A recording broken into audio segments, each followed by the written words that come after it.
Mina olen siis pärast lõunat esimene kõneleja. Kui ma tulin siia, siis ma mõtlesin, et ma ei ole elus kunagi käinud mitte ühelgi konverentsil, kus pärast lõunat esimene rääkija ja enne lõunat viimane rääkija ei ütle, et mina olen ainuke asi, mis on teie ja lõuna vahel või et mina olen nüüd see, kes peab teid üles äratama pärast lõunat. Aga see selleks. Ma just rääkisin Kärdile, et mul oli selline huvitav kogemus, et ma lugesin esimest korda enne seda konverentsi GDPR-i teksti eesti keeles. Ehk et siis ma panin enda jaoks inglisekeelse ja eestikeelse teksti kõrvuti ja siis üritasin sõnavärast aru saada niimoodi paremini, kuna ma olen alati tegelenud selliste teemadega pigem inglisekeelses keskkonnas. Ja siis üks kõige huvitavamaid asju, mis ma leidsin GDPR-ist, oli siis preambula recital või retsitaal number 4.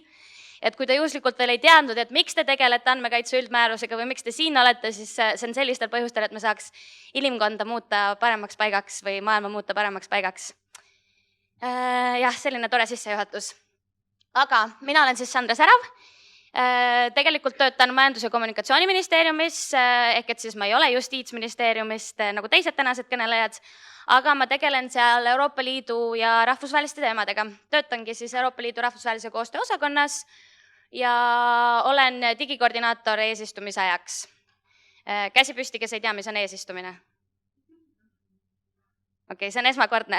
Mul juhtus selline asi augustikuus, et olin ühes seltskonnas, kus siis küsiti, et millega sa tegeled, ja siis kui ma ütlesin, ma töötan eesistumisega, siis see inimene ütles mulle, ma vihkan eesistumist. Ja siis ma küsisin, et okei, et miks siis, et räägime sellest, lapsed ei saa kooli. See oli augustikuu ja eesistumine algas 1. juulil. Ühesõnaga, töötan siis MKM-is eelosakonnas, olen digikoordinaator eesistumise ajal. Siis mul on veel teine identiteet, töötan DTÜ-s ehk et siin samas majas. Õiguse instituudis olen noorem teadur ja siis mul on kolmas identiteet. Üritan selle kõige kõrvalt teha oma doktoritööd. Praegu ei ole väga hästi õnnestunud, kui mu doktoritöö juhendaja kirjutas mulle, et Sandra, how's your thesis doing? Siis ma ei vastanud lihtsalt emailile. Ma luban, et ma parandan ennast. Aga oma doktoritööd ma teengi siis ühel nendest teemadest, millest ma täna räägin, mis on isikuandmete saatmine kolmandates riikidesse. Ja seda doktoritööd teen ma kolmandas riigis, ehk et siis Šveitsis. Nii, kui teil on mingisuguseid küsimusi, siis pigem küsige vahele, sellepärast et pärast läheb teie meelest ära, läheb minul meelest ära. Ja pigem ma annaks sellise neutraalse vaate, mitte väga sellise ääretult juriidilise, vaid lihtsalt võib-olla selline akadeemiline / mingisugune juriidiline vaade nendele asjadele. Nii, alustame siis ettekandega. Kui ma panen sellise pildi teile ette, siis kas keegi saab aru, mis GDPR-i osast ma räägin? Võib vastata nii eesti kui inglise keeles.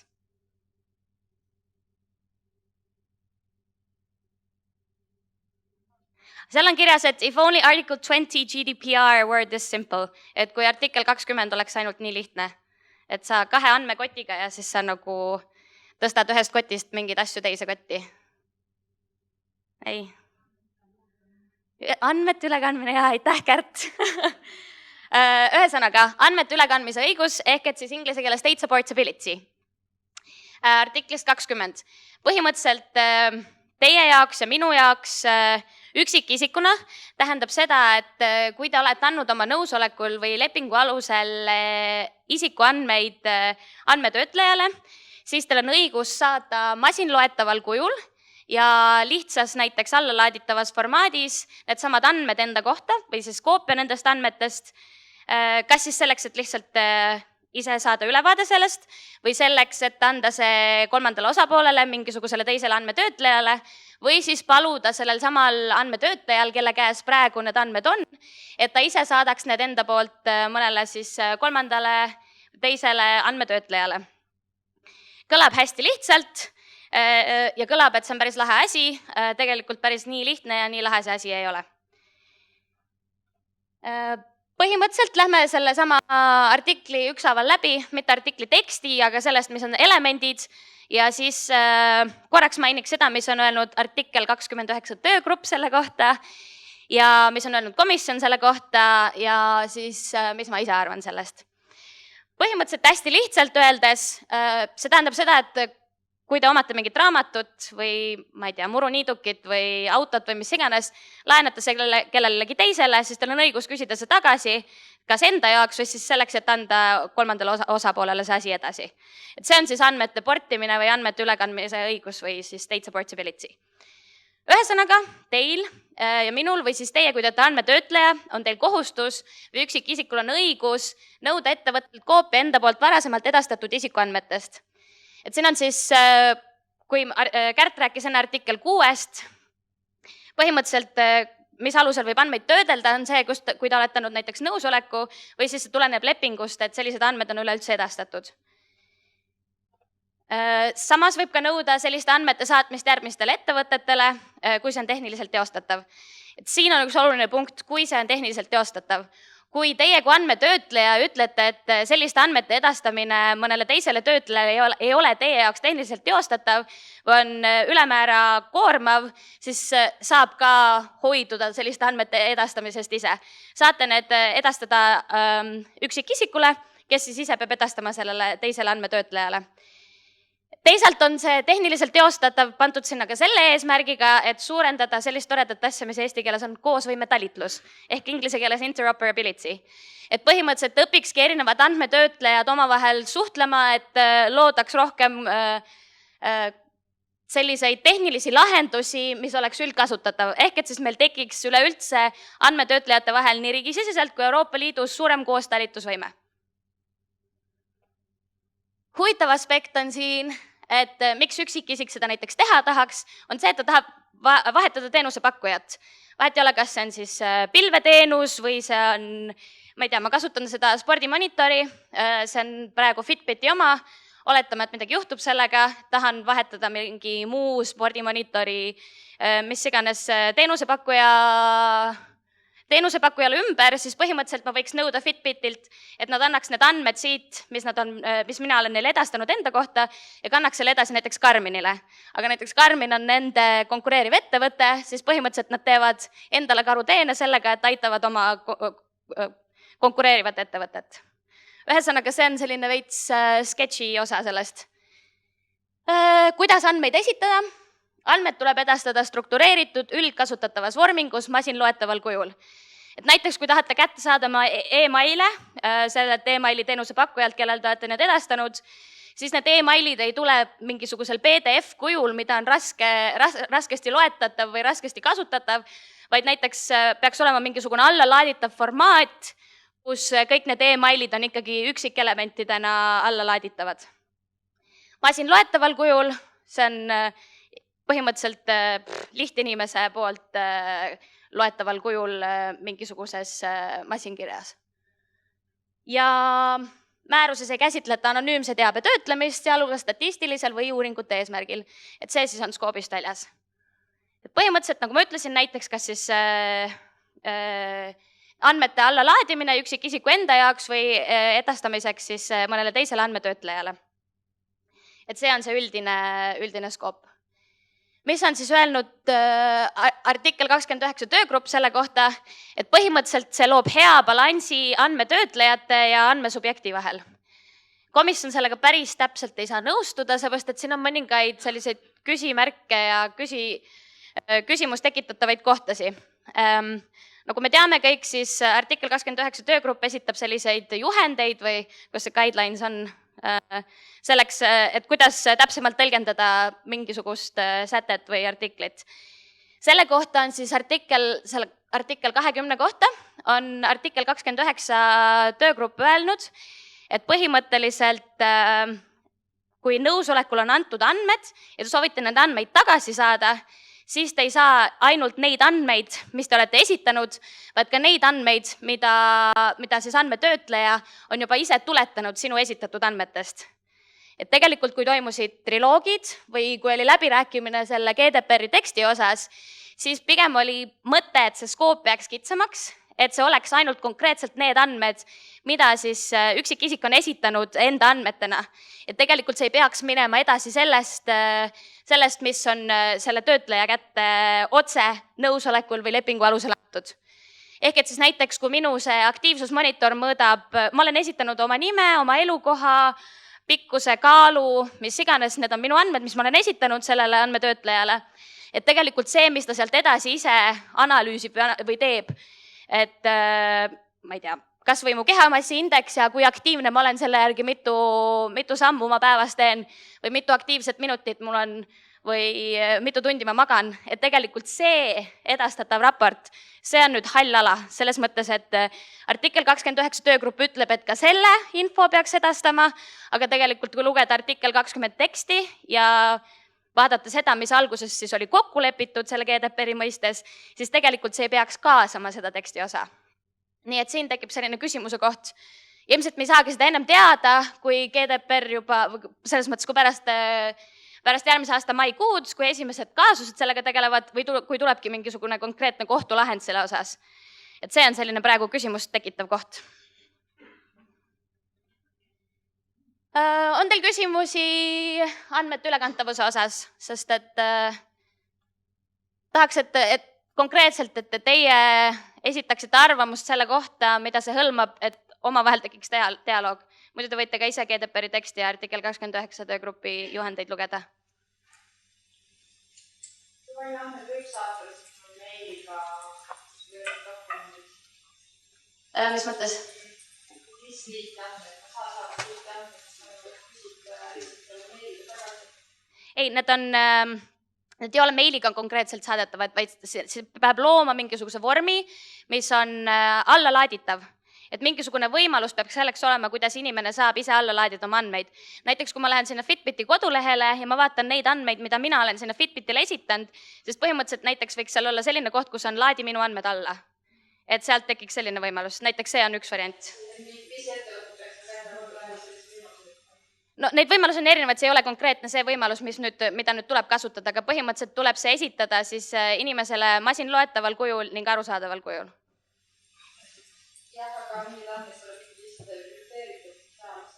See on nüüd, kui me läheme õigusalla unustatud juurde, siis ma räägiks sellest krüpteeritud osast ka. On veel küsimusi selle kohta? Kas sellel ettevõttel, kellele see andmesubjekt tahab neid andmeid edastada, et tal põhimõtteliselt on õigus nagu keelduda nende vastu võtta, sest ta ei pea neid töötlema?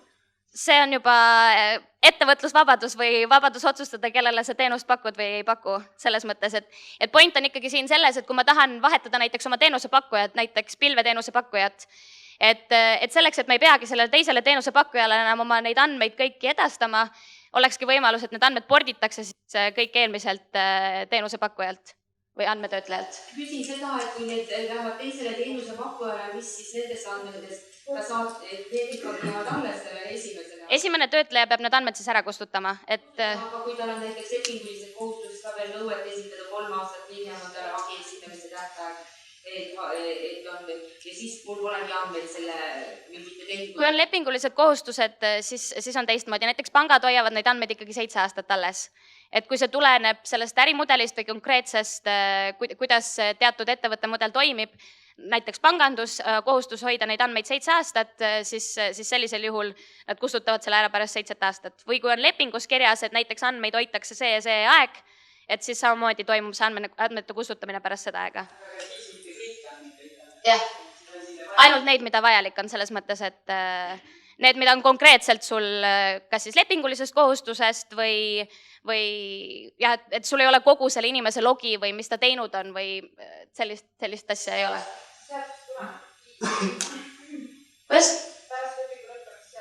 Ja kui see on lepinguliselt osutatud või lepingulisel teel edastatud andmed, siis jah, aga andmeid võib ka lihtsalt nõusolekul, näiteks ma lihtsalt kasutan seda teenust, näiteks seda Fitbiti, ma esitan oma andmed sinna, mul ei ole nendega mingisugust lepingut, on jah, et see on nagu nõusoleku teel, jah.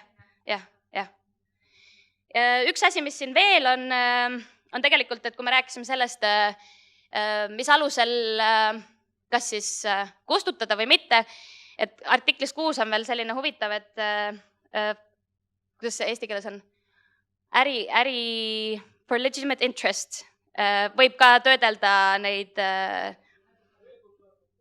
õigustatud huvi puhul, võib ka, jah. Et selles mõttes, et siis on, kui nüüd isik on esitanud need andmed sellele andmetöötlejale ja kui see ei ole toimunud läbi nõusoleku või lepingu, siis ka õigustatud huvi puhul võib see ettevõte töödelda neid andmeid, eks. Ja siis samamoodi, kui tal on õigustatud huvi, kui ta suudab selle õigustatud huvi ära põhjendada pärast seda, kui isik on palunud nende andmete portimist, siis ka sellisel juhul võib mingil määral jääda teatud ajaks need andmed kasutusse. Kas on veel küsimusi andmete ülekandmise õiguse osas? Kas see kehtib ka siis nagu töötaja poolt tööandjale esitatud andmete suhtes? Jah. Ja samamoodi, kui tuleb siis töölepingust või üldse... Tööandjal on kohustus töölepingut säilitada teatud aja, et siis on tal seaduslik kohustus, siis ta ei saa neid andmeid ju. Ta võib need andmed ikkagi edasi portida, kui on see vajadus, või edastada töötajale need andmed, aga kui töölepingust tuleneb kohustus või tööandjal on see kohustus, et ta peab neid andmeid teatud aja jooksul veel säilitama, siis tal on õigus neid andmeid veel teatud aja jooksul säilitada. Kus see tuleneb, et see töölepingule ka selles laiendab? Ma lihtsalt olen kuulnud ka vastupidist arvamust, mis ütleb, et see ülekandmise õigus ei ole loodud selleks, vaid see ongi see teenuse kvaliteedi parandamine, see, mis on puudutab töölepingut. Siis mõtlen, et kas see on nüüd selge kokku lepitud, et see nii kindlasti on või võib siin olla mingi muudatus? Selles mõttes ei ole meil veel selgelt midagi kokku lepitud, kuna see asi ei kehti veel, on ja... Selles mõttes, et milleks siis tööandja valmis peab olema, et väga keeruline. No eks see selgub kahjuks, eks see selgub sel hetkel, kui see hakkab päriselt nagu kehtima, kui me esmakordselt saame teada, mis ja ma ütlengi, et ma praegu nagu esitangi see, mis ma siin esitan, see pigem nagu selles mõttes akadeemiline vaade, et ma olen lugenud erinevaid teadusartikleid, erinevaid vaateid erinevatest riikidest, mitte ainult Eestist, et kuidas erinevat moodi tõlgendatakse seda, et paljudel juhtudel ma just lugesin, et ongi see, et ka näiteks ma ei tea, tööandja või töötaja andmed või kas või e-mailid või mis iganes, et selline info samamoodi kuulub siia alla. Aga kui keegi oskab selle kohta täpsustada, kuidas see Eestis on praegu?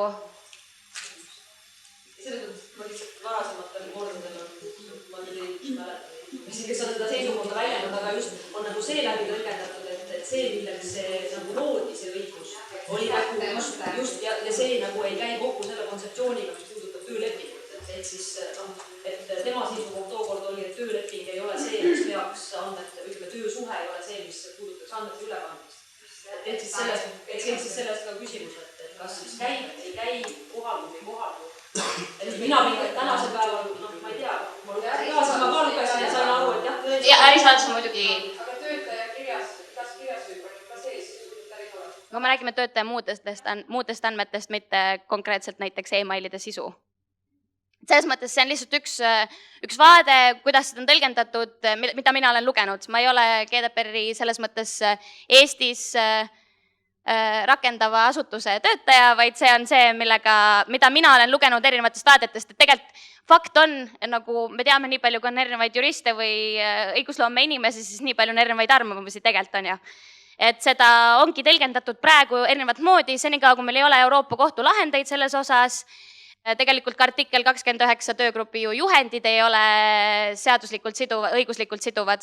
Et senikaua, kui konkreetselt meil ei teki esimesed kaasused, siis senikaua me täpselt ei saa öelda, mis siis toimuma hakkab. Yeah. Aga andmekaitse inspektsiooni poole kui pöörduda nõusaamiseks, siis nad ootavad ka kohtulahendit, kuidas eelmine ettekandja ütles, et või oli üleeelmine, et pöörduge andmekaitse inspektsiooni poole, ärge nüüd väga koormata, aga pöörduge. Andmekaitse inspektsiooni infotelefon kindlasti ootab teid. Kas ma näen kedagi andmekaitse inspektsioonist siin, kes tahab kommenteerida? Ma näen selline, jah, eitav viibe. Ei, et nad ei soovi kommenteerida hetkel, jah. Ühesõnaga, meie kõigi elud saavad palju selgemaks pärast 25. maid. Ma arvan, et pigem siis ei saa just, et kommentaarile ütlen vastu, et pigem saab siis, kui kunagi see ükskord see esimene kohtulahend tuleb, aga see võib ju tulla alles poole 2-3 aasta pärast. Ehk siis senini me elame teadnud. Jah, palun. Ma tahtsin küsida sellist asja, et kas andmete ülekandmise õigused puhul on siis mingisugune mõistlikkuse põhimõte ka olemas või kuidagi sätestatud, et kas mis siis lähtub nagu andmete mahust või siis sellest ajaloolisusest, et võite näite selle tervise monitori, siis juhul kui oleksite kasutanud seda viimast 20 aastat, siis palutada kogu selle mahu ümber kanda, et kas siin on ka mingisugune regulatsioon selle osas ette näitud või mitte? Ma korraks lihtsalt ütlen seda, et see ei ole praegu konkreetselt veel nii, et ta peab andma neid kogutud terviseandmeid, mis ei ole nõusolekul antud. See on see, mida artikkel 29 töögrupp tahab. Samas komisjon on öelnud vastupidi, et tegelikult meil on GDPR-i tekstis, meil on konkreetselt märgitud, et ainult need andmed, mis on antud nõusolekul, lepingulistel tingimustel ja nii edasi, et see on lihtsalt üks vaade tagasi. Ehk siis lepinguga saaks ette näha siis ka andmete ülekandmise õiguse puhul mingisugused erisused. On see nii? Jah. Kärt, mis sa tahtsid kommenteerida? Ma tahtsin seda öelda, et kui tõesti need andmed on viimase 20 aasta kohta, siis jah, on õigus küsida need andmed ülekandmist, aga lihtsalt tihtipeale kõiki andmeid nii kaua ei säilita, et see on pigem nagu eramatu juhus, kui andmeid nii pikka aega seal on.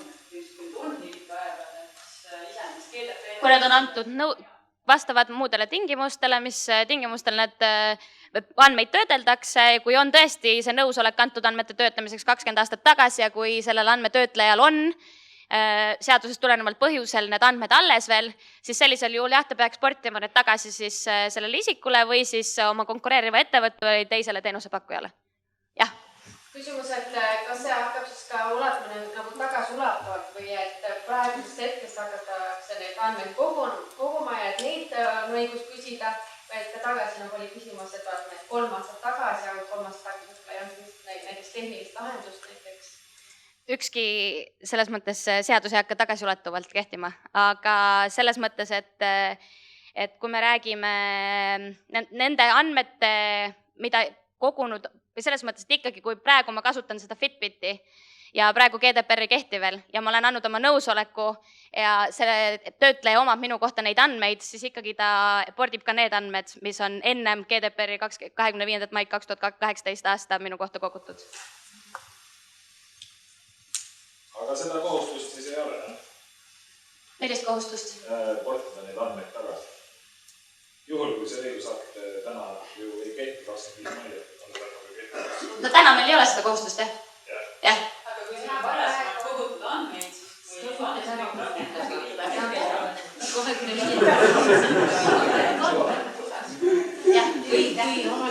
aga liigume äkki edasi, muidu ma ei jõua rääkida teistest teemadest üldse.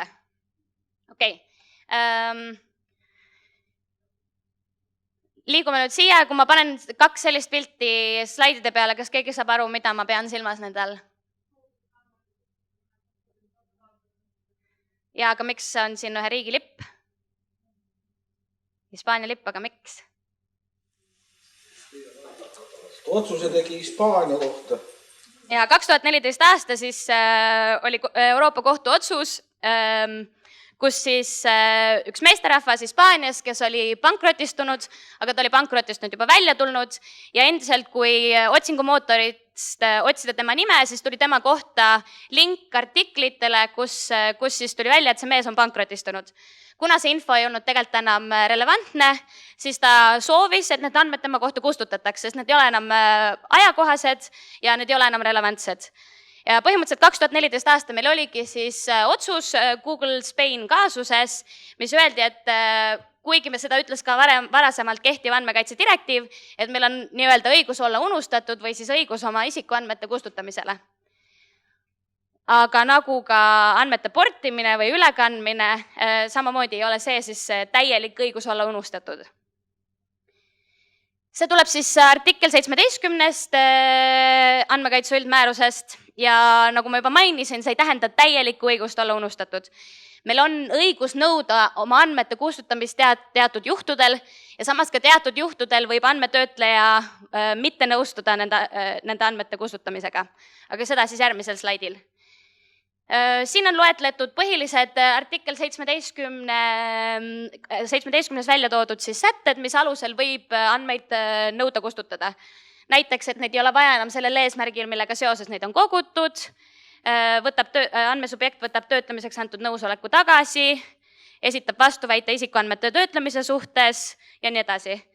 No näide, minu kohta on kirjutatud mingisugune artikkel, mis ei vasta tõele, see on laim ja ma palun selle artikli kustutamist või siis minu kohta käivate isikuandmete kustutamist seoses selle artikliga.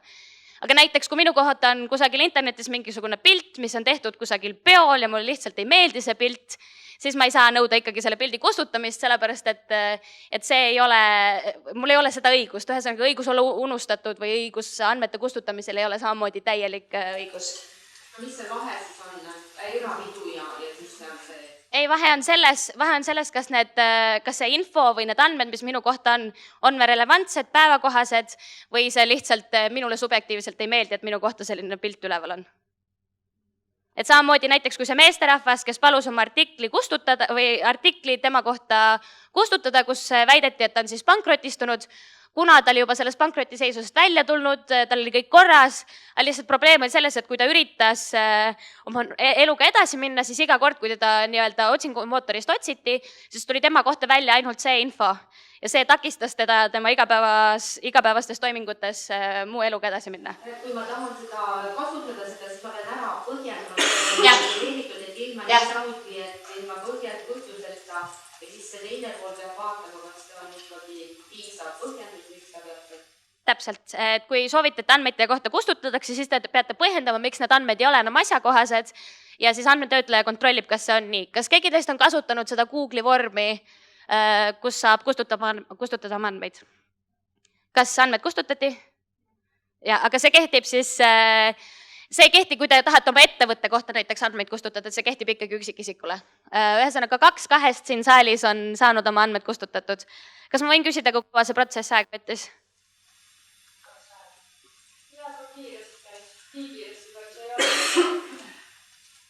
2 päeva on kõige kiirem aeg, mis ma olen kuulnud, sest et tegelikult ikkagi see protsessimine võtab päris kaua või võib võtta. Kuidas? Jah. Kui ma ei eksi, siis see aeg, mille jooksul nad peavad seda tegema, on 2 kuud. Aga jah, ühesõnaga, te võite nõuda oma andmete kustutamist teatud juhtudel, kuid see ei tähenda, et tingimata need andmed kustutatakse. Järgmise slaidil ma toon välja, mis juhtudel võib keelduda andmete kustutamise soovist. Näiteks siis, kui me räägime sõnavabadusest. Et samamoodi, kui on minu kohta kirjutatud mingi artikkel, mis tegelikult on tõsi, mulle lihtsalt ei meeldi, kuidas seal artiklis mind on kajastatud, siis see ei tähenda seda, et mul on õigus paluda kustutada see konkreetne artikkel minu kohta, sellepärast et sellega ma riivaks teise inimese sõnavabadust. Et selles mõttes tuleb ikkagi nagu kogu GDPR-is tuleb siis hoida tasakaalus inimeste põhiõigused ja vabadused. Kuidas?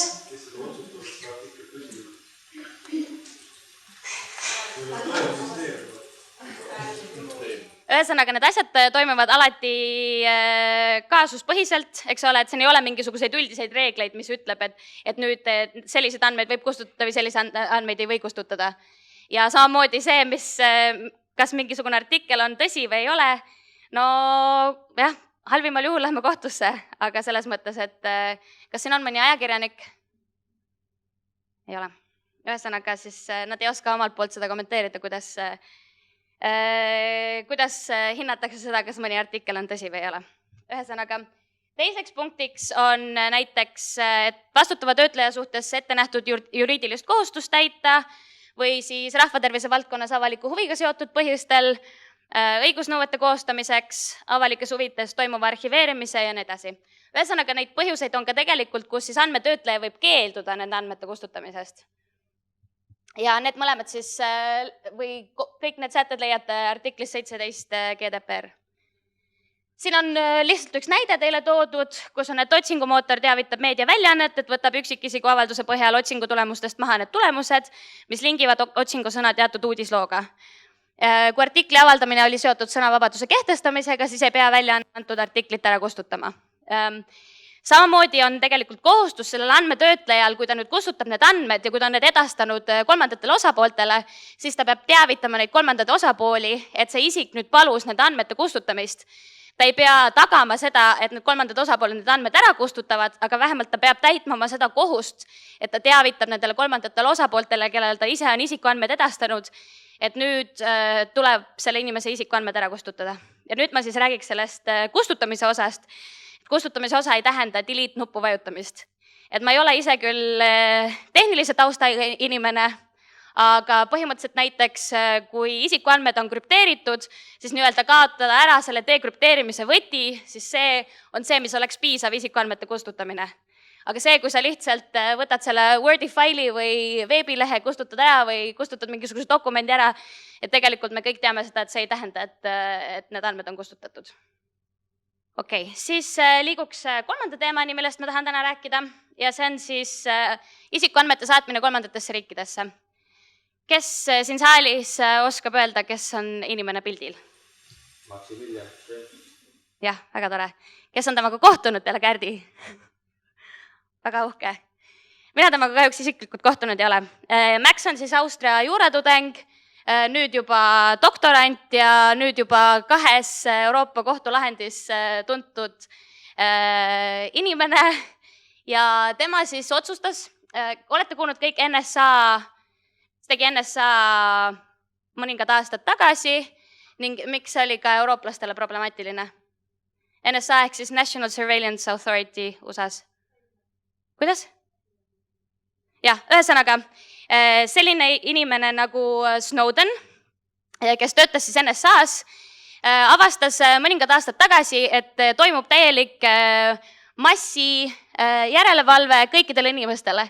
Põhimõtteliselt nii USA kodanikele, aga valimatult ka kolmandat või teistest riikidest pärit inimeste andmetele.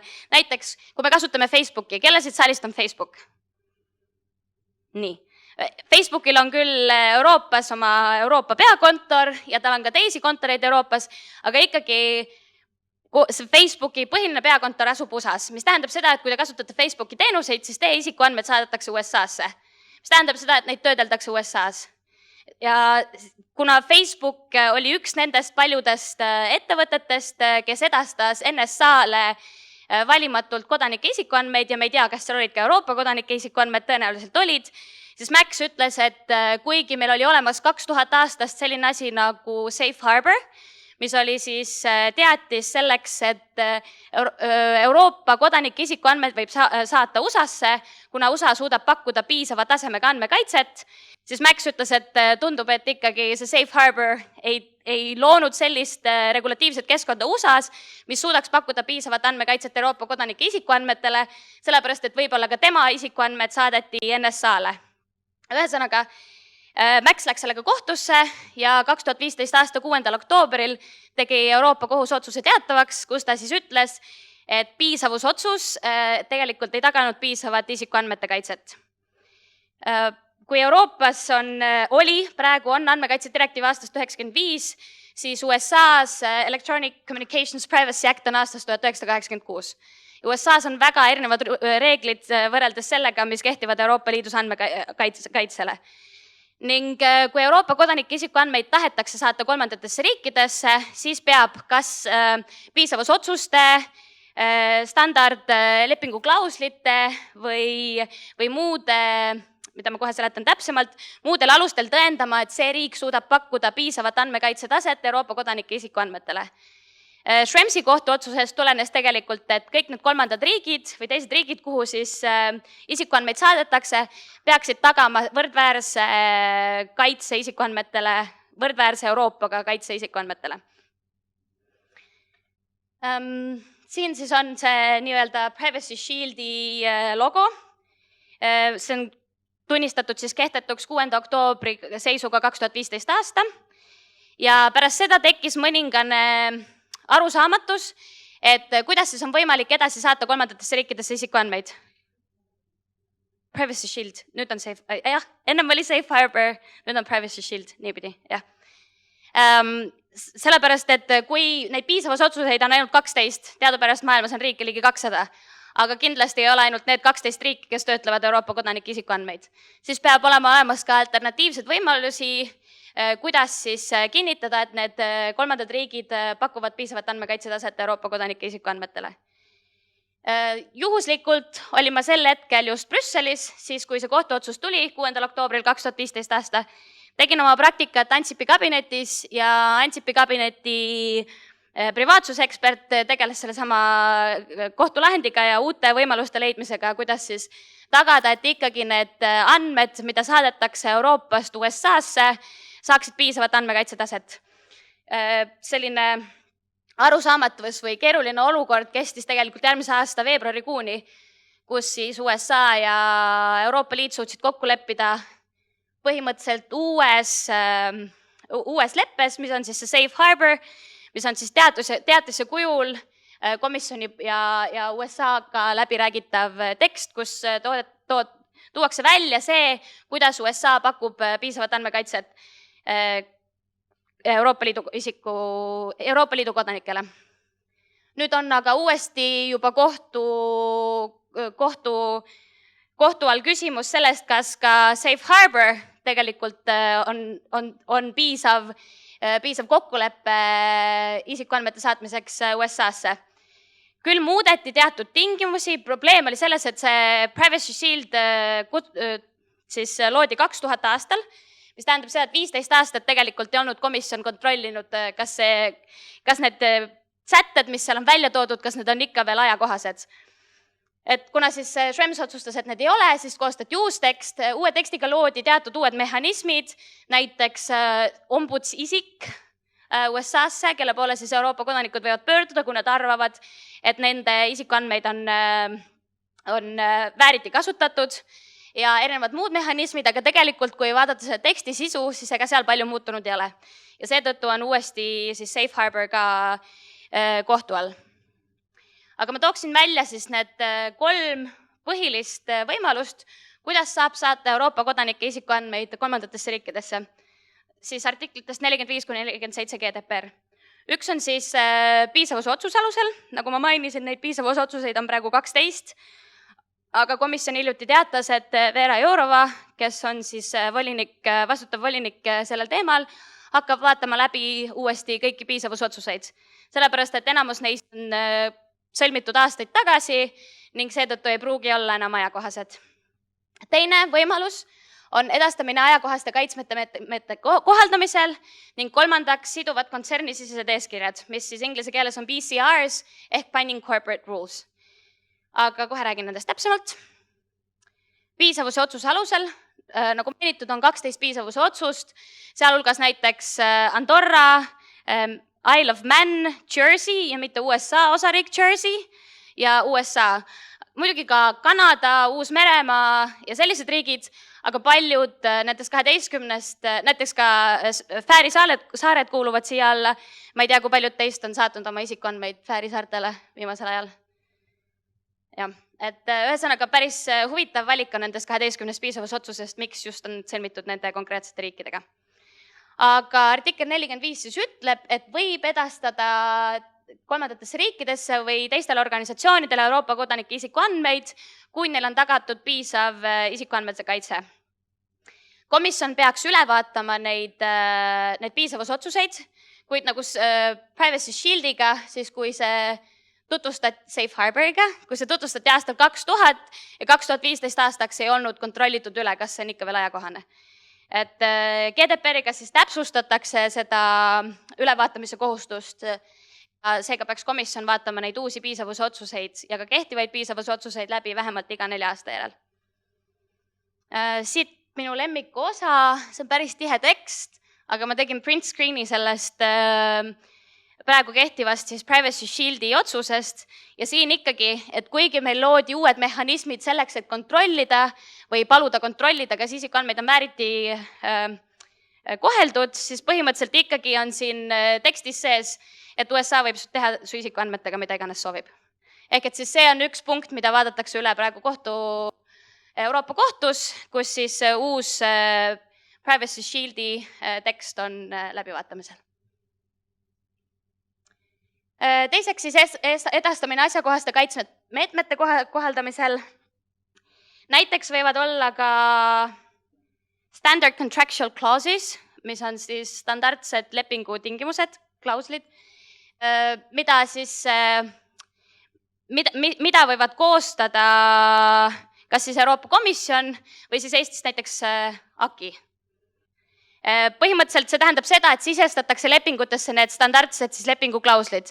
Mis oli probleem siis, kui Safe Harbor tunnustati kehtetuks, oli see, et suurtel ettevõtetel oli niikuinii juba paigas siduvad kontsernisisesed eeskirjad, aga väiksematel andmete töötlejatel, kes saatsid samuti USA-sse oma isikuandmeid, Ja kui siis piisavusotsus enam ei kehtinud, mis tähendab, et selle alusel ei võinud sinna isikuandmeid saata, siis tekkiski see probleem, et neil ei olnud seda võimekust, et läbi rääkida uuesti kõik lepingutingimused nende osapooltega, kellele neid andmeid seal saatsid, mis tähendab seda, et sellel hetkel nad ei oleks võinud neid isikuandmeid saata USA-sse.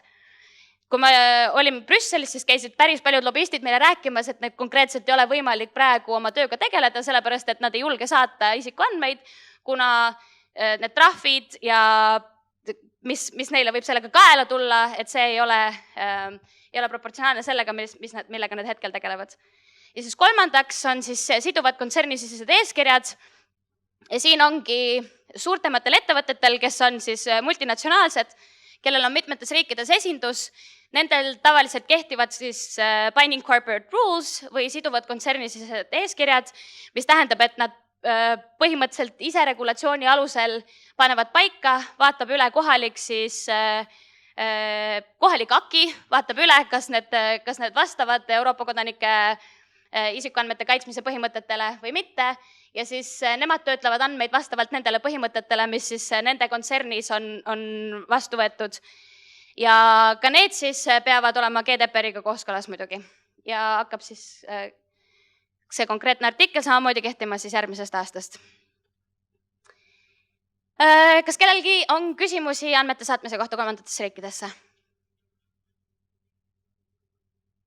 Kes tegeleb igapäevaselt andmete saatmisega kolmandatesse riikidesse? Selline küsimus, et kuidas tavaliselt on teil mingid teavet või kogemusi, kuidas Euroopas asuvad startup-ettevõtted käituvad sellistel juhtudel, kui meil on näiteks USA-ga mingisugused andmevahetused?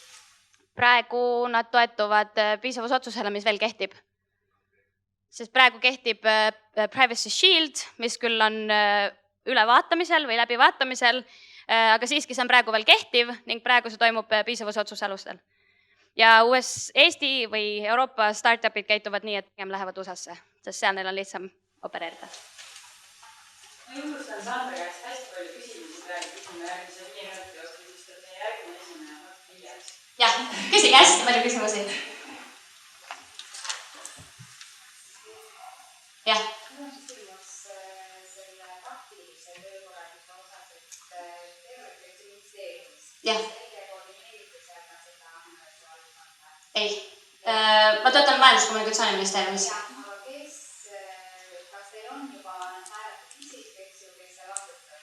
Näiteks, et MKM-is on, eks ju, haldusala peale määratud infoturbejuht.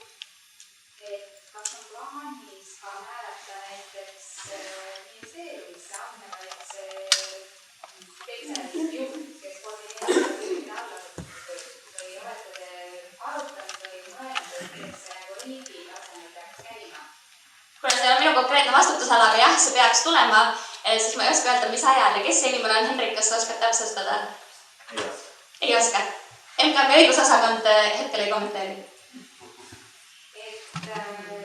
Tegelikult tahtsin oma küsimused sinna jõuda, et mida peaksid tegema need nii-öelda allasutused, et kas nüüd tormama midagi tegema või ootama, kui ministeerium ütleb meile, et Tormama midagi tegema, mis rakursist? näiteks andmekaitse spetsialisti määratud, kõik need kaardistamised. Kui tuleb MKM-i poolt, siis see hõlmab ka allasutusi.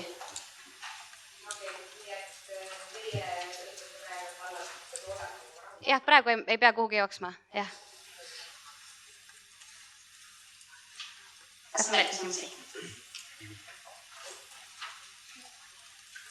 Aitäh, oli tore.